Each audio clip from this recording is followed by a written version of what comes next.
Good morning मुलांनो. आजचा सुविचार बघू आपण. प्रयत्न सुरू केले की यशाच्या वाटा आपोआपच गवसतात. गवसतात म्हणजे मिळतात. आपण जर एखाद्या गोष्टीसाठी किंवा एखादी गोष्ट साध्य करण्यासाठी जर प्रयत्न सुरू केले तर नक्कीच आपल्याला यश मिळतं. या सुविचाराचा हा अर्थ आहे. मुलांना आपण पाठ क्रमांक 7 नातवंडास पत्र, नंदू नाटेकर हे या पाठाचे लेखक आहे. हा आपण बघत होतो. आत्तापर्यंत जे पाहिलं त्याच्यामध्ये आपण लास्ट जो पॅरेग्राफ होता त्याच्या जस्ट आधीचं बघूया. तुम्ही कोणता ना कोणता खेळ खेळलाच पाहिजे. इथे लेखक या गोष्टीवर भर देतात की कोणता ना कोणता खेळ हा प्रत्येकाने खेळला पाहिजे.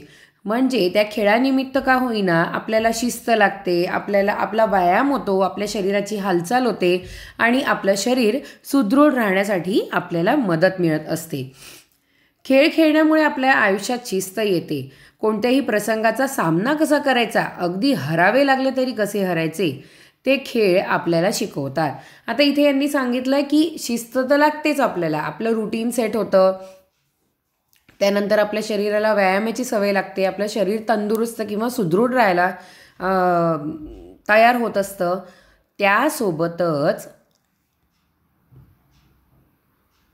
त्यासोबतच जर आपल्याला हरावे लागलं, म्हणजे बरेचदा असं होतं आपण एखादा खेळ खेळतोय, प्रत्येक वेळेस असं जरुरी नाही आहे की आपण जिंकूच. हरावं लागलं तरी आपल्या मनातून हार न मानता सतत जिंकण्यासाठी प्रयत्न करत राहणं हे आपल्याला खेळामधून शिकण्यासाठी मिळत असतं. आणि जिंकलो तरी ते जिंकण्याचा आनंद, मग तो आनंद कसा असायला पाहिजे, तो आनंद फक्त आपल्यापुरता असायला पाहिजे. दुसऱ्याला चिडवून की नाही बा तुम्ही हारले आम्ही जिंकलो, याला जिंकण्याचा आनंद आपण म्हणू शकत नाही. इथे आता यांनी म्हटलं आहे प्रत्येकाने दररोज थोडा व्यायाम केलाच पाहिजे. मग आता इथे यांनी खेळाबद्दल सांगितलं आणि जर प्रत्येकजण खेळू नाही शकत तर कमीत कमी व्यायाम तरी करायला पाहिजे. मला वेळ नाही ही सबब सांगू नका. सबब म्हणजे कारण. हे कारण सांगू नका की मला वेळ नाही आहे. वेळ नाही म्हणून जेवण करायचे राहते का? आपल्याला जर वेळ नाही आहे म्हणून आपण जेवण करायचं ठेवतो का? नाही, आपण जेवण करतो. दोन्ही जेवणासाठी कसा बरोबर वेळ मिळतो?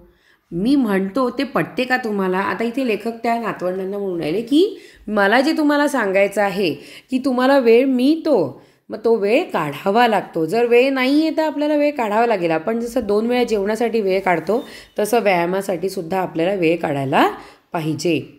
जर काहीच व्यायाम झाला नसेल तर आज वयाच्या 66व्या वर्षीसुद्धा मला जेवावंसे वाटत नाही. म्हणजे इथे लेखक हे जेव्हा त्यांनी पत्र लिहिलेलं आहे तेव्हा 66 वर्षाचे होते, 66 इयर्सचे होते.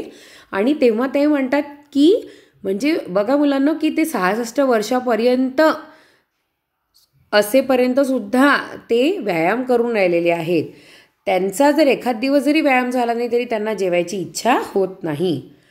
आता यांनी इथे म्हटलं आहे की आपण तुम्ही जसे मोठे मोठे व्हाल तसा तुमचा अभ्यास वाढेल, तुमच्या बाकीच्या ॲक्टिव्हिटीज वाढतील आणि व्यायामासाठी थोडा वेळ कमी पडेल. पण तरीसुद्धा व्यायामासाठी किंवा एखादा छोटासा खेळ खेळण्यासाठी, आउटडोअर गेम्स खेळण्यासाठी तुम्हाला वेळ काढायलाच पाहिजे. मग तो व्यायाम कुठल्याही प्रकारचा असू शकतो. तो मैदानावरील असू शकतो. मैदान म्हणजे क्रीडांगण, किंवा इथं एखाद्या क्लबमध्ये तुम्ही जॉईन केलेला आहे तिथेसुद्धा, किंवा व्यायामासाठी असलेल्या एखाद्या जिममध्ये सुद्धा. व्यायाम कुठेही केला तरी तो व्यायाम होणं जरुरी आहे. तुम्ही व्यायाम कुठे करता हे जरुरी नाही. आता पुढे बघू. आयुष्यातील प्रत्येक गोष्ट शाळा कॉलेजांमध्ये शिकवून येत नसते, होय ना?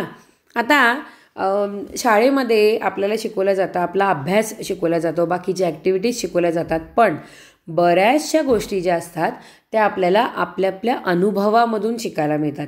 मी तुम्हाला एक उदाहरण देते. जसं एखादं दार आहे, ठीक आहे. त्या दाराला उंबरठा आहे, छोटासा असं वर आलेला एखादा भाग असतो त्याला उंबरठा असं म्हणतात. आणि जर तुम्ही लहान मुलाला म्हटलं की तिथून जाऊ नको, तिथून जाऊ नको, तिथून जाताना सांभाळून जा, पायवर उचलून जा, तरीसुद्धा ते लहान मूल एकदा पडतं, दुसऱ्यांदा पडतं आणि तिसऱ्यांदा त्यालाच त्याचा अनुभव येतो की नाही, आपल्याला जर इथून दुसरीकडे जायचं असेल तर त्या उंबरठ्याला क्रॉस करून म्हणजे त्याला ओलांडूनच आपल्याला जावं लागेल. आणि तो अनुभवावरून शिकतो, स्वतःच्या अनुभवांवरून शिकतो. इथे असंच म्हटलेलं आहे की म्हणून तुम्ही जसे जसे मोठे व्हाल तुम्ही आपले स्वतःचे शिक्षक व्हा. स्वतःचं शिक्षक आपल्याला व्हायचं आहे तिथे. म्हणजे स्वतःचे शिक्षक म्हणजे काय, जे शाळेमध्ये जे शिक्षक असतात ते आपल्याला अभ्यासापुरती किंवा त्यांच्या अनुभवावरून त्यांना मिळालेलं जी शिकवण आहे ती आपल्याला सांगू शकतात. पण बरेचदा अशी परिस्थिती येते की आपल्याला स्वतःचंच शिक्षक होणं जरुरी आहे. टेनिसमध्ये एखादा, आता मग इथे यांनी उदाहरण दिलं एखाद्या खेळाचं. टेनिसमध्ये एखादा चेंडू रेषेच्या आत आहे की बाहेर हे आपणच पडताळून बघतो. पडताळून बघतो म्हणजे काय की तपासून बघतो आणि त्याप्रमाणे तो खेळायचा की सोडून द्यायचा हे ठरवतो ना. मग तिथे जसं आता क्रिकेट जर तुमचा आवडता हे गेम आहे, ठीक आहे, तर क्रिकेटमध्ये जेव्हा एखादा बॉल खूप तुमच्या वरून जातो किंवा आजूबाजूनी जातो, जेव्हा तुम्ही त्याला वाईड बॉल असं म्हणता, ठीक आहे, मग तुम्ही बरेचदा प्लेयर्सचं बघित असेल की तो खेळायचा टाळतात. का बरं? कारण तुम्ही ते तपासता की अच्छा याचा तर आपल्याला रन मिळणारच आहे. मग खेळून उगाचच आऊट होण्यापेक्षा किंवा अजून काही प्रॉब्लेममध्ये फसण्यापेक्षा बरेचदा आपण पडताळून बघतो की समोरचा जो बॉल आहे तो कसा येतो आहे आपल्याकडे. तसेच प्रत्यक्ष आयुष्यामध्ये देखील, आयुष्य म्हणजे आपण जे जीवन जगतो त्याला आयुष्य म्हणतो, प्रत्यक्ष आयुष्यामध्ये देखील आपल्याकरता काय चांगले आणि वाईट काय हे तुम्हाला कळले पाहिजे. आता मुलांना एका वयापर्यंत आपल्याला सगळेजण सांगतील, आईवडील, शिक्षक, मित्र, आपल्यापेक्षा जे मोठे असतात ते, की हे चांगलं आहे, हे वाईट आहे, ठीक आहे.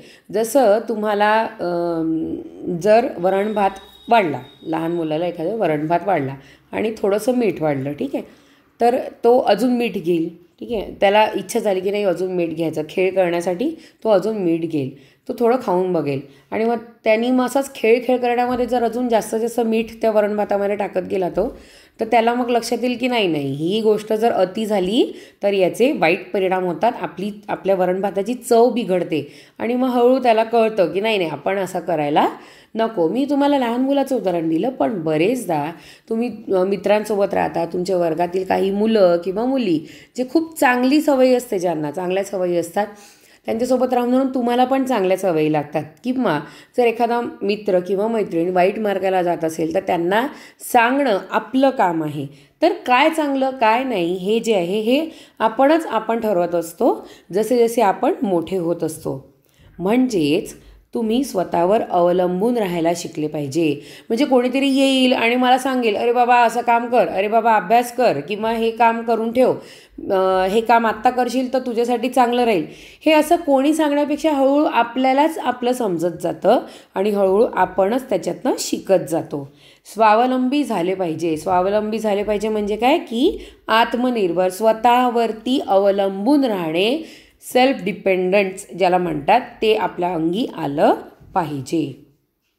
पुढचा जो पॅरेग्राफ आहे तो तुम्ही वाचून ठेवायचा आहे आणि आत्तापर्यंतचा जो झालेला लेसन आहे तो सुद्धा तुम्हाला वाचून ठेवायचा आहे. मला असं वाटतं की आत्तापर्यंत जेवढं शिकवलं गेलं ते तुम्हाला समजलेलं आहे. हे शब्दार्थ आहेत. नेहमीप्रमाणे तुम्हाला हे शब्दार्थ तुमच्या वहीत लिहून काढायचे आहेत. धन्यवाद.